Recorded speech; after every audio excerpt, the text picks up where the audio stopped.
It's the spring of 1973, and I'm coming home after a defeat.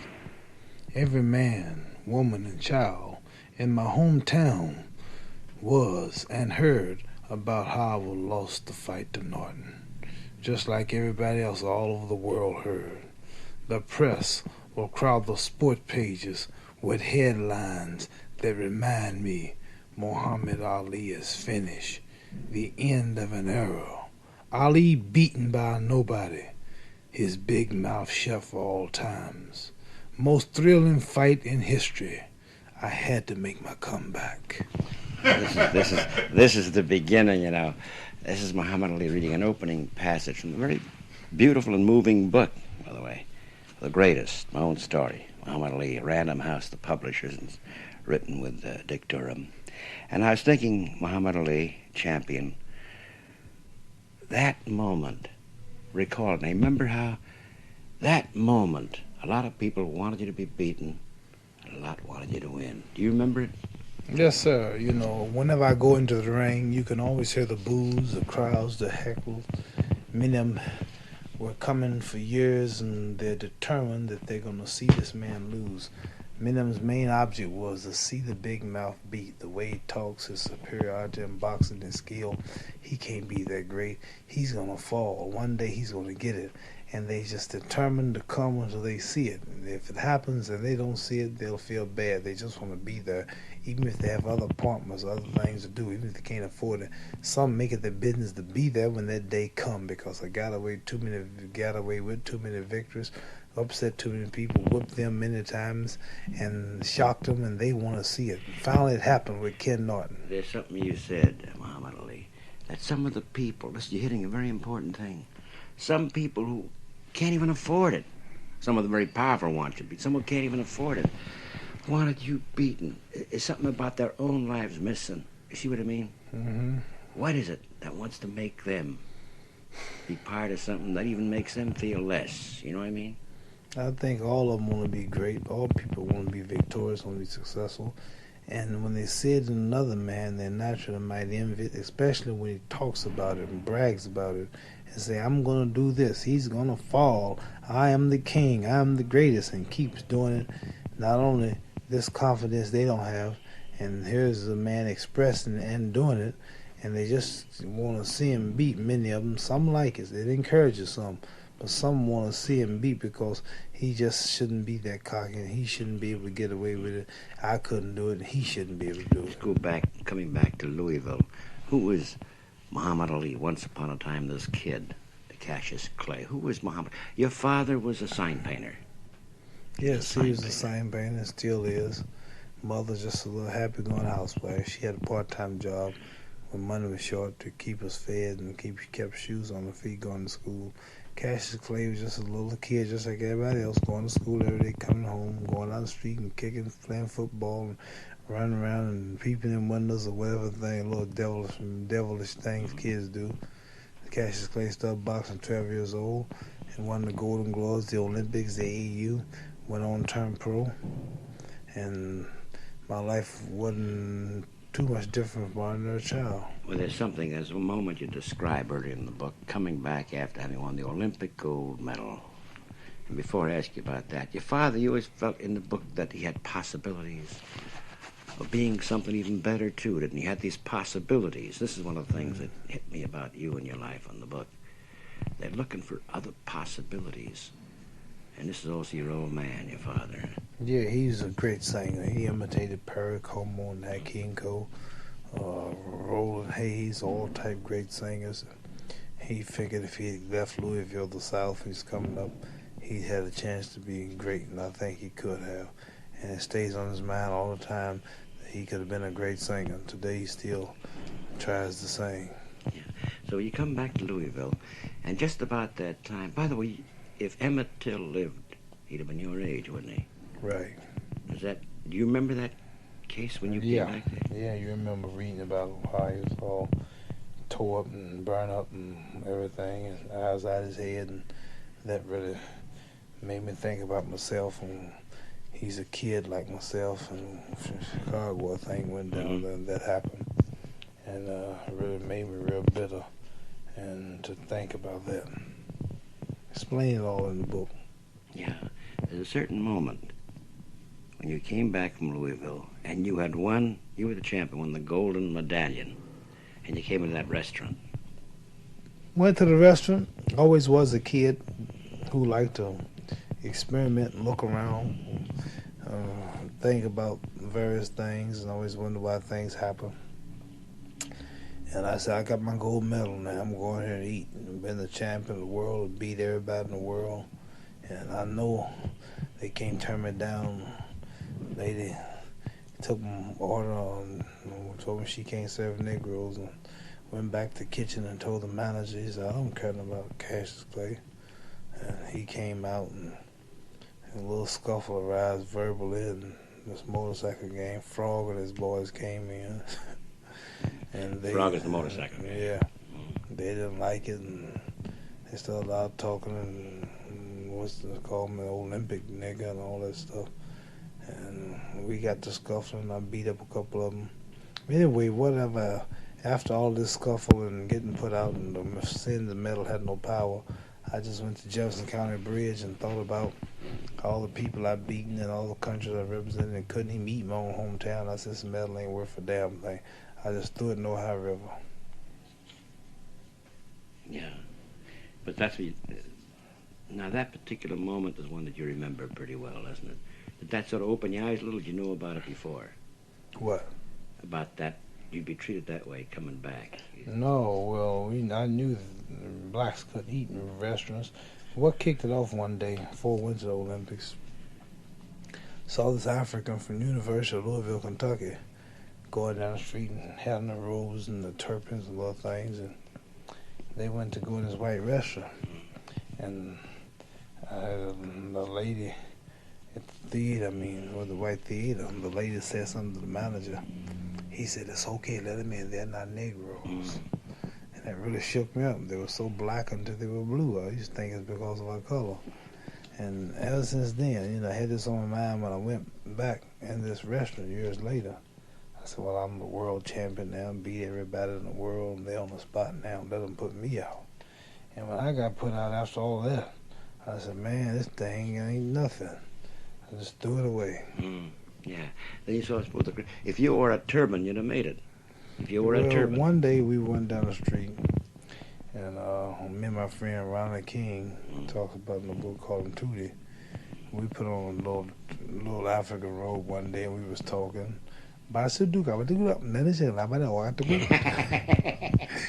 people looking at us real funny. They didn't know who we were. And so you could have gotten a restaurant that way. Well, we may have got in, yeah. Yeah, Ronnie is the kid who was with you that day in that restaurant when you humiliated. I suppose that's the big thing, is remembering a certain humiliation. That sticks with us. Nowadays, I don't pay no attention to it. These people are small-minded, and the same people nowadays probably let anybody in the restaurant. Times have changed. People ain't like they used to be. Yeah, I'm thinking, I watched the fight at the Riviera Theater, the Zaire fight with Foreman.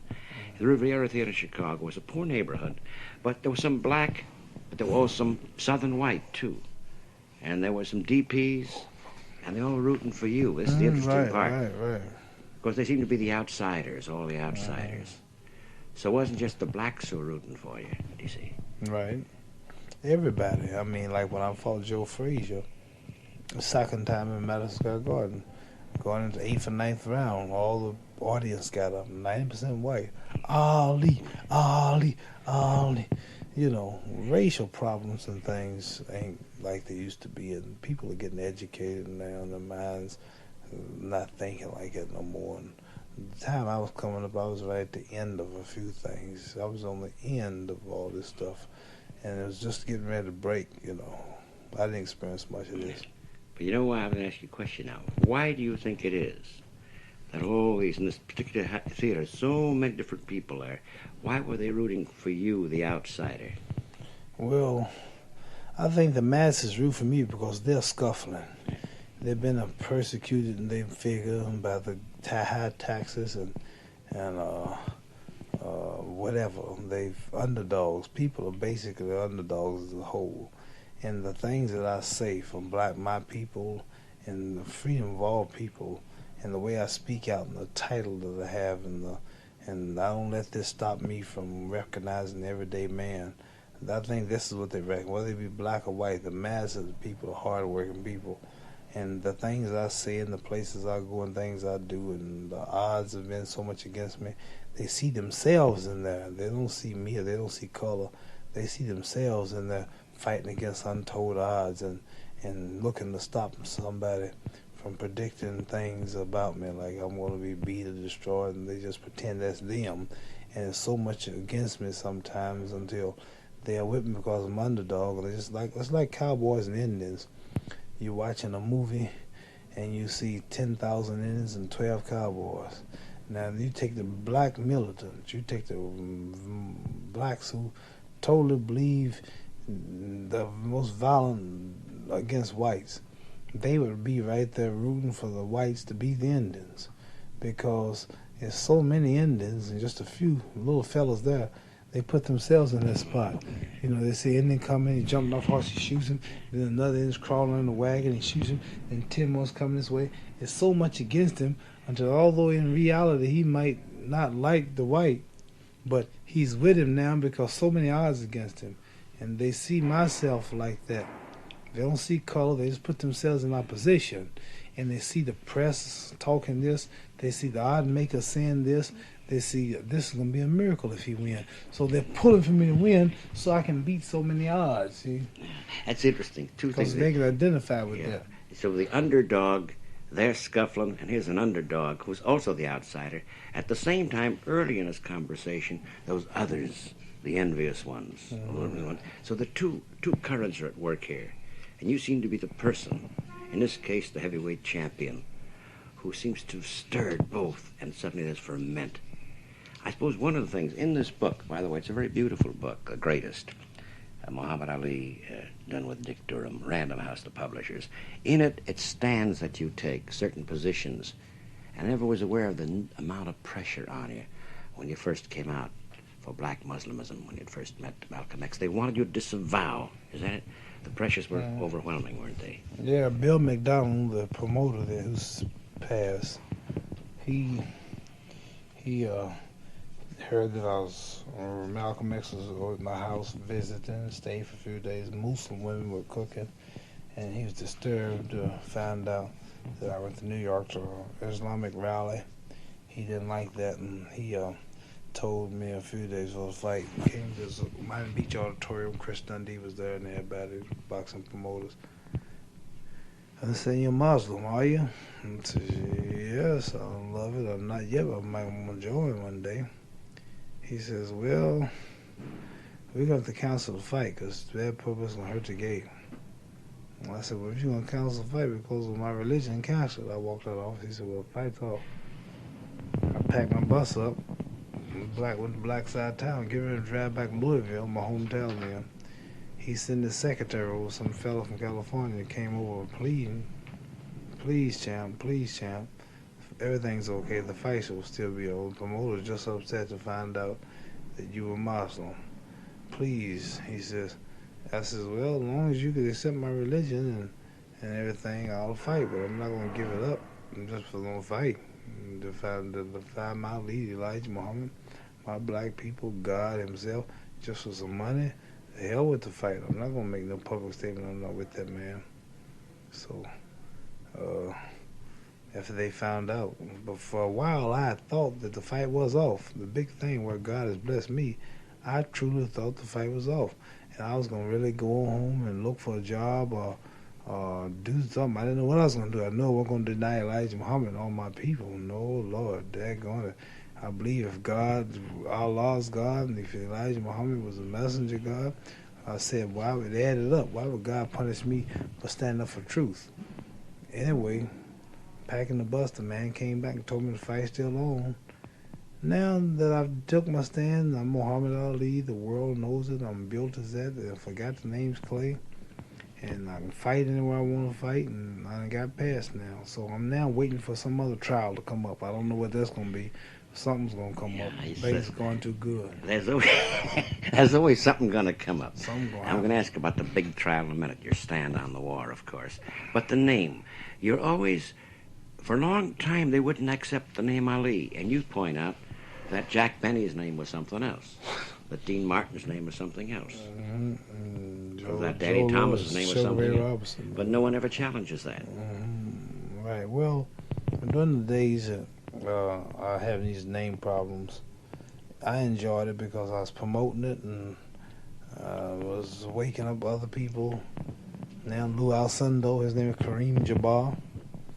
Ball player named Walt Hazard, his name is Abdul Rahman. Singer Joe Tex, his name is Yusuf Aziz. Leroy Jones, you got his name? I forgot. He's got a name. Imamo Baruch. Yeah. They're all now waking up to this. So what I'm saying is that I enjoyed it. One night I was in Madison Square Garden. Somebody was fighting, and I was supposed to be introduced. They said, "What name?" They said, "We can't call you that, Muhammad." I said, "Well, I won't be introduced."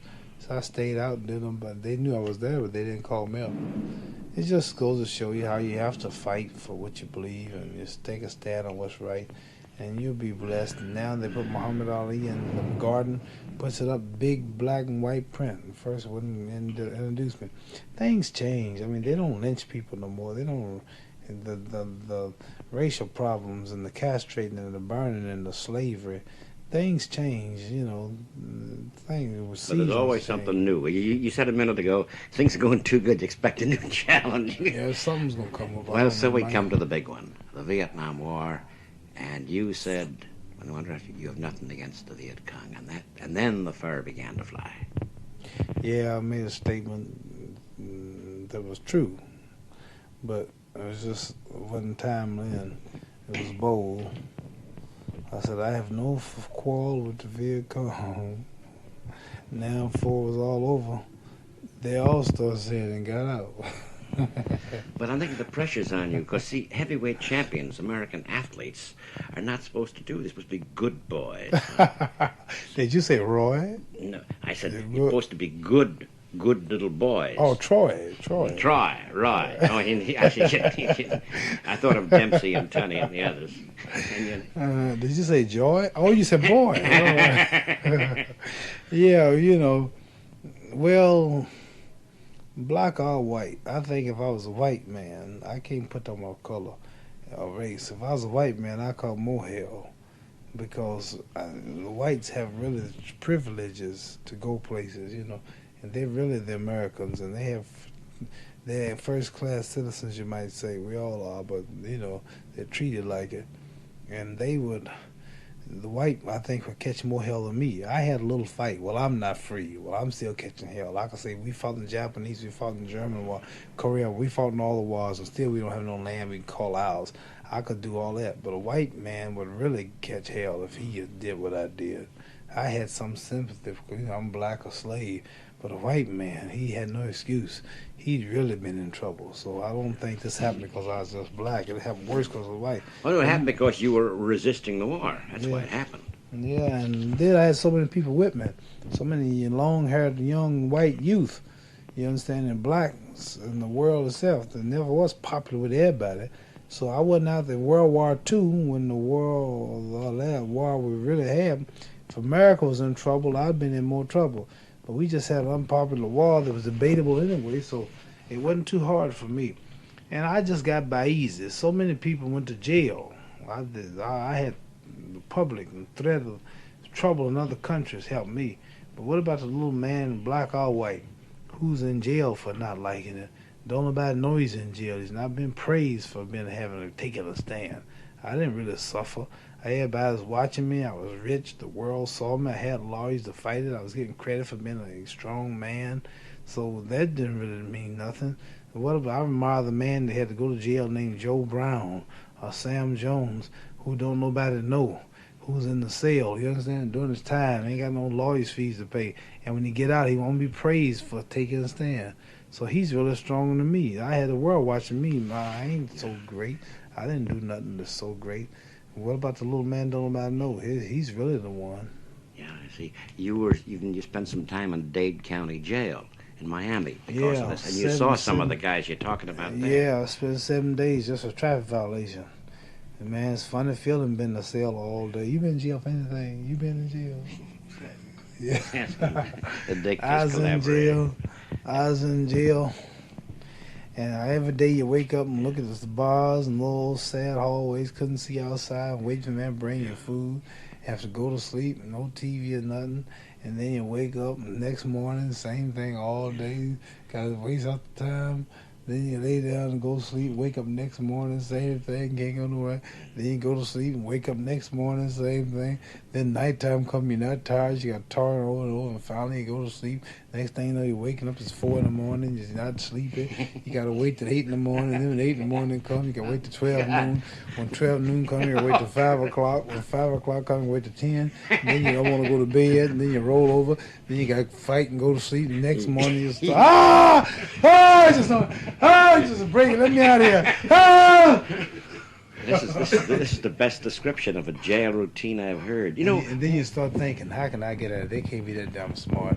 Let me look at these bars. I know I can get it if I can make a run for it. Let me look over that wall. I can't. God, somebody must have thought about this before me. And he said, God damn, how they can't get out of it no God way. Then you're happy to get a job in the kitchen. That's like going downtown New York just to go to the kitchen and ride the elevator, see a new scene. I worked in the kitchen. They said you can work in the kitchen or the laundry or the janitor quarters. Which one you want? I said, give me the kitchen, because that way I could get some food. See, I steal chicken legs and put them in my pocket and wrap it up, and the fellows would help me, and I go back to my room and I eat that chicken. And then next day I had to hide the bones, so I know there were the bones. So I carried the bones back down until the next day and throw them away. Because what's marvelous Then is, you're so happy, and then when you go to the waiting room to visit the people in the waiting room, that's like being downtown Las Vegas, just looking at new faces and looking at men and women and other people, you know. Man, then when you get out of that jail, you run. You're so happy to be out. You just run down the street, just happy, just run. Why didn't you take the safe way out, Muhammad Ali? You were the champion. You were I took known. the safe way out. No, I meant when someone was said a to safe you. way out. Not going.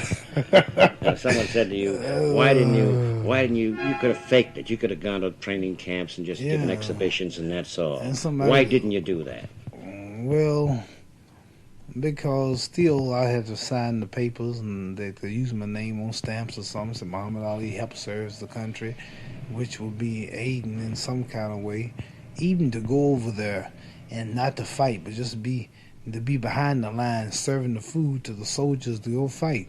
Mentally, I'm still helping fight them. See, so I couldn't do nothing. One of the most moving moments in this book is the induction center. Yeah, the induction center. And they wanted you to take that step. A young lieutenant says he called your name. He may have called you Clay or he may have called you Ali. Clay. But in any event, he wanted to take that step. And the kids are watching you. These are all kinds of kids, black kids and white kids. And they're watching you. You know what's going through my mind? Clean out my cell and take my tail on the trail for the jail without bail. Clean out my cell and take my black tail on the trail to your white jail without bail. 'Cause it's better they're eating, watching television fed, than in Vietnam with you fools dead. That's an improvised poem. I know you have a million different things you have to do. This is just little touches, cursory. Who are you, the elderly Howard Cosell? The what? I never heard of him. This is a different thing entirely. There are two different languages being spoken. He speaks one, I speak one. You speak one, someone speaks another. Each body is himself. That's your theory, that's your credo. Each person is unique, is that right? Right. Right. And the book, of course, deals with the various crises and how the whole world indeed is watching. And finally, triumph again, come back. One last part, and that's the subject of pain. People see you, they watch, and in the beginning and at the end you mention the aspect of pain itself, pain on this particular craft. Yes, you go through a lot of pain. You hit in the ribs, and for some listen second time, I got hit in training. One part named James Ellis will speak of in the book. My rib was sore. I had a hoping I didn't get hit. I'm glad I got it in one round. God bless me. I don't know what happened if it hit me in that rib. The Kid Norton fight, the jaw got broke. Well, the pain was terrible getting hit. Every time I get hit in the teeth, rattling together and scraping. And I've had a lot of pain, sore hands. Novocaine ran out one fight with 15 rounds and knuckles were sore. And 5 rounds couldn't hardly hit with that hand. That hand was hurting so bad. And all different fighters experienced different pains. Ankle fought Ken Norton second time. Not only was my jaw broke, but ankle was twisted. Coasted to San Diego Chargers had to wrap my ankle for the fight. Out there trying to play golf and clowning and twist my ankle day for a fight. I've gone through a lot of pain, but this all pays off. And of course, it's been written about a million words about it, and in the book too, the various fights, particularly the very last one, the remarkable one in Manila. Joe Frazier. Joe Frazier, that one. Joe Frazier. And of course, your use, the technique, the unconventional use of the ropes, and you violating all the rules. That's the other thing. You violated all the traditional rules, didn't you? In a way.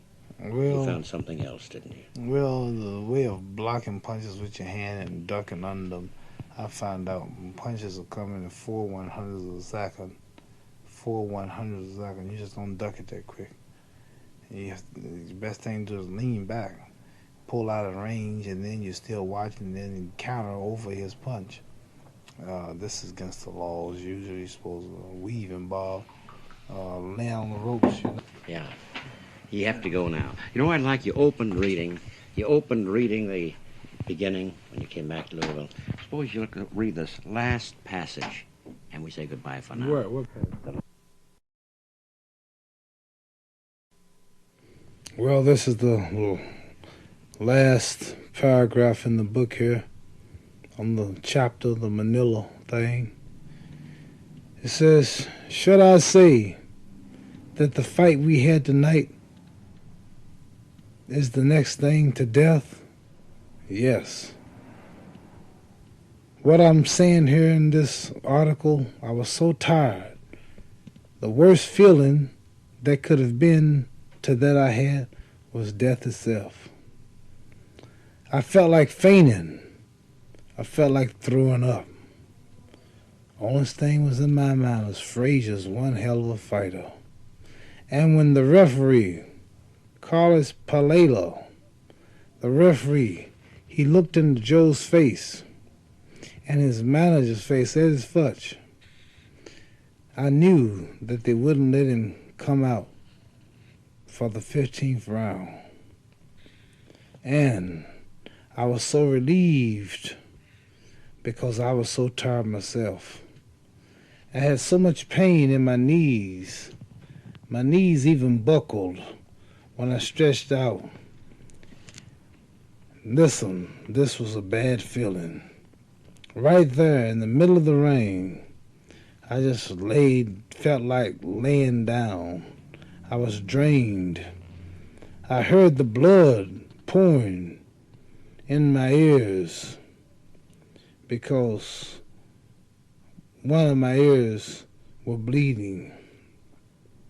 And in the middle of Joe's pounding, I could hear Joe's words coming back to me. You one bad nigga. And I said to him, we're two bad niggas, 'cause you bad too. We don't do no crawling, do we? By that time, this is going through my mind, Bodine and Angelo lifted me up. And they hugged me and take me back to my school. The screams in that crowd were so loud, and yet they were so far away. Then the crowd started pushing, shoving, reporters shouting. They want me for something. They all were looking for something from me, want me to say something, some words of comment. But I was so tired. Besides, I've already told them, and I've already told all of you reading this article, Don't you hear me? I told you, I'm the greatest of all times. Now you can read. You know it.